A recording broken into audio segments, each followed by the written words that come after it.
Il s'agit, dans la formation politique, je pense, de tenir d'abord un langage de vérité.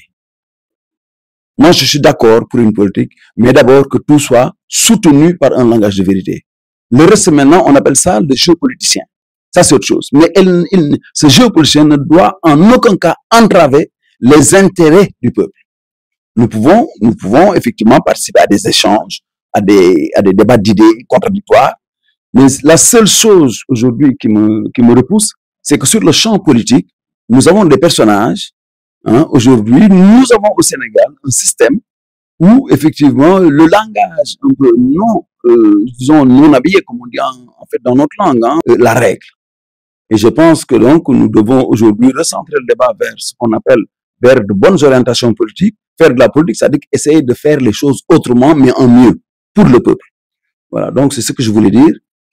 concernant le champ politique. C'est l'idée de faire du Sénégal, parce que le Sénégal n'a pas existé depuis les indépendances. Le Sénégal n'existe pas seulement depuis 1960. Le Sénégal existe depuis des millénaires. C'est en 1960, après quelques années de personnes qui ont du jom, Fula ak Fayda. Donc c'est ces personnages-là qui ont eu des enfants, et ces enfants ont eu des enfants jusqu'à ce que nous soyons là aujourd'hui. Nous n'avons pas le droit, en tant que vous-même, dans votre responsabilité politique, vous n'avez pas le droit aujourd'hui de faire autrement que de respecter la mémoire de cela. Donc de faire en sorte que le Sénégal, comme je vous l'entends dire, le Sénégal ben bop, que le Sénégal ne peut pas être divisé en plusieurs patchs, comme on dit, ou en plusieurs parties. D'ailleurs, c'est ce qui a inspiré moi, le think tank que j'ai mis en place, qui s'appelle Remède. Remède étant une réconciliation des trois entités qui représentent le peuple. Notamment ceux qui sont résilients, ceux qui sont émergents et ceux qui sont dits développés. Encore que le développement, c'est une autre histoire. Mais en fait, c'est cette contradiction-là, c'est cette forme de non-jonction entre ces trois entités, le peuple, donc les gens résilients, qui sont aujourd'hui à l'agonie, qui sont fatigués et qui aimeraient faire partie du jeu, mais qui sont un peu déconnectés du système. Ces gens-là doivent être reconnectés au système. D'accord? Donc, reconnecter donc trois wagons qui doivent constituer un seul train qui devra arriver à bon port. C'est ce que donc, moi je pense, la politique, c'est de faire en sorte, c'est allier, vous savez, l'écoute. C'est comme l'enfant qui est là et qui écoute. Qu'est-ce que ça veut dire communiquer si c'est l'écoute? Écouter, communiquer, c'est parler. On dit que c'est parler, mais c'est pas parler. Il faut déjà qu'il y ait au moins deux interlocuteurs. Celui qui parle devra avoir le respect de celui qui l'écoute. Et celui qui écoute devra tenir en respect celui qui parle.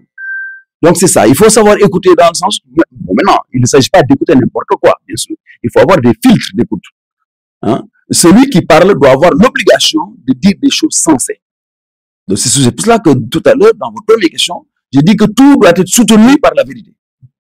Donc celui qui parle dans ce langage de vérité doit véhiculer une information dite vraie, et celui qui l'écoute doit donc, après avoir entendu une information dite vraie, le traiter et le restituer, ou en avoir une compréhension. Donc, votre dernière prise de parole? Écoutez, moi, je vous souhaite une bonne continuation, et je pense que je serai là, en veille, pour essentiellement vous suivre, écouter vos conseils vous aussi, peut-être vous guider, vous donner moi un peu mon point de vue, mais je pense que tel que je vois votre réunion, je pense que vous irez très loin. Vous irez très loin, à l'image de la rencontre que je viens de voir, qui est une rencontre sage, apaisée, une rencontre d'idées, de fraternité, c'est ce que j'ai observé ici. Donc je pense que ça va fleurir. Salam alaikum. maa ngi nuyu bépp doomu aadama bu ñuy déglu ci réew mi ci bitim réew di ñaan ci yàlla ngeen am ci kàddu gi may fas yéene yëkkati tolérance maanaam ngeen baal ma kàddu yi nga xam ne tàmbali ma ko wax waaye damay jégalu d'abord ci ci kàddu yi ma nar a yëkkati di leen xamal ne li ma fekkee tey dal na sama xel mooy damaa fekkee ab réunion bu SN 2029 benn mouvement boo xam ne ñoom seen yitte mooy jàppale Barthélemy Diaz bi ne samp na nëndëm pour ëllëg waaw réunion bi nag li ma gis mooy ay nit ñu dal la fekk ñun ñoo xam ne wax nañu ba jeexal kàddu jógul ca kaw nit ñi li ma gis fii mooy fraternité maanaam ay nit ñoo xam ne boole nañu xol yi loolu laa gis boobu nit nag moom li mu gis lay wax ci bi may yëkkati kàddu sànq ci làkkum nasaraan dama leen ne wax joo leen fi mën na wax na samp ci dëgg lu dul dëgg du yàgg gis naa ne nag ñoom loolu jàpp nañ ko ña ngay dox ci loolu gis naa ne aussi nit ñu am fula lañu ci li ñuy def te am nañu aussi organisation ci li ma jot seetaan gis naa ñu def appel au niveau national et au niveau de la diaspora appel bi mooy dama leen dégg sànq ñu wax ba ne ñoom ay taalibe lañu taalibe nag bi ma ko déggee damaa gestu si gi xoolaat leen man leen taalibe ban tarixa ngeen ñun suñu sëriñ mooy peuple sénégalais ma siggi waat xool leen man leen loolu mooy lan ñu ne ma ñoom dañuy jaayante peuple bi dem ba jeex nag la ko kenn ki tubb jaayante peuple bi ci sama kàddu ci sama gis mooy lépp lu xam ne war nañ ko mën a def waaye nag wax ñu fi ay joxe suñu bakkan loolu moom dégguma ko fi waaye nag lépp lu nit nekk ci seeni possibilité ñu war ko mën a def ndax askan bi jëriñoo ñoom nag ci askan bi lañ bokk ñoom it du jëriñoo parce que nit wax dëgg yenn yi da nga koy wax mooy lépp lu ñu mën a def te askan bi mën koo jëriñoo ñoom pare nañu pour dugg ci loolu te nag nee nañu loolu ci loolu la leen seen leader woo mooy nañu fexe ba jaamu askan bi waaw nangu nag am na sax ku fi tudd loo xam ne j'ai compris après mooy nee na seen leader nee na il est pieux en politique pieux nag mooy kuy jaamu waaye lan lay jaamu mooy gannaaw yàlla bi muy jaamu réew mi ñuy tuddee Sénégal moom lay tarbiya ci moom lay tarbiyoo jëlee ci moom nag yaakaar lépp ci Sénégal ginnaaw yàlla ak yonent bi yaakaar lépp ci Sénégal loolu boo war loolu nag bi mu amee man fekkee réunion bi dañ doon ci man sax ngëneel parce que dafa am kàddu yu fi toxoo ñëw ci man ma mun koo jëriñoo ëllëg ma mun koo sànni feneen ma leen di ñaanal nag ñaar mooy yàlla na ku leen di fekk si leen ci dëgg yàlla na ku leen di sori mu fekk ci fen la nekk kon lii nga xam ne mooy ñoom seen mouvement SN 2000 appel bi ñu def fii di ko jàll ci biir na ko ñëpp diglu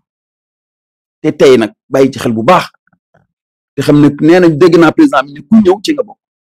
dégg naa secrétaire bi aussi ne ñoom ubbiwuñu sax seen bunt parce que moomuñu bunt bi waaye ku ñëw fel dugg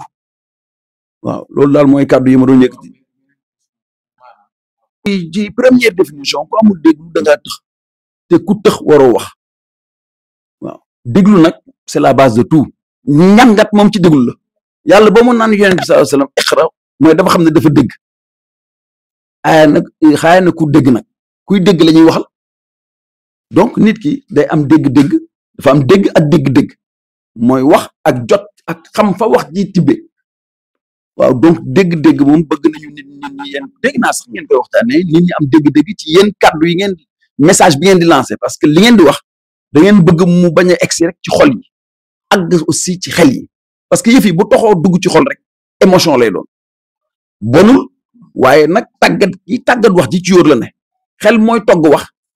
xol yëg ko waaye bu xol yëgee rek mën na réagir looloo indi farak ak parparloo ñuy laaj nit ñi lucidement ñu déglu yéen li ngeen di wax man li may wax yëpp mooy kàddu yu ma fi dégg rek ngeen ñaan yàlla ngeen nit ñi dañu déglu li ngeen wax saytu ko seetantal ko xool njëriñ ba buñ ko seetantele bu baax ku nekk di nga ci gis sa bopp kàddu yooyu daal laa fi dégg. waaw laaj bu mujj bi mooy maanaam. képp kuy dugg ci politique ci sama yaakaar mooy da ngaa war a formé wu mooy se préparer à d'abord se former d'abord il faut savoir de quoi on parle ak kan ngay défendre kan la parce que mooy politique dafa am looy défendre dafa bëgg mais d'abord kan ngay défendre ñooy loolu le peuple sénégalais ngay défendre mais noo koy défendre ci yan sart ngay taxaw pour défendre ko pour nga xam loolu foog nga xam yittewu peuple lan la peuple bi yitteloo lan mooy seen bëbët yow nga soog a mën a ne ok j'ai une formation qui me permet de parler aux gens parce que nit ñi kat li leen intéressé nga leen mën a wax léegi nag kàddu ya nga koy waxee ak na nga koy waxee ba mu dugg ci xol nit ñi loolu formation politique la bien sûr effectivement nit ku nekk dafa am ñoo xam ne foog ñu former leen ci loolu parce que dafa am ñoo xam ne sax xam nañu dëgg mën koo wax mais mënuñu koo jottali normalement waaw loolu nag moom au fur et à mesure nit ki buñ koy former di ko entraîner nànk-nànk dafay dem ba miin ko dafay mel na xale buy dox xale du càgge nu mënul dox mais tànk yi ko miinul waaw donc jàng wax mooy miinal tànk yi dox la preuve xale kenn du ko naan tegal da ngay bàyyi muy jéem rek ba dox donc loolu yëpp ci miin rek làmmiñ bi mooy miin a wax bu ko miinee rek mu jàll miin wax bi nag mooy effectivement nit ñi bokkuñu am na trac am na hésitation am na agencement des idées am na cohérence des idées loolu yëpp dafay jaar ñu jël nit ki mais je pense que wax boo ko maîtriser boo maîtriser sujet bi léeg-léeg wax ji day fluide mën ngaa nag attention mën nga maîtriser fen mu fluide waaye yàlla nañu ci yàlla musal man li may wax mooy maîtriser loo xam ne ci dëgg ngay waxe loolu boo ko jàllee dana amal njëriñ askan bi parce que wax moom mën ngay wax di wax lu neex rek donc li ñuy wax ñun mooy mën nga maîtriser langage politique mais dama yaakaar ne fii li ñu fiy ñaan li ma dégg ngeen wax boobu mooy nañu maîtriser waxu dëgg suñu làmmiñ di jóg toujours ci dëgg yàlla ñu yàlla defal sutura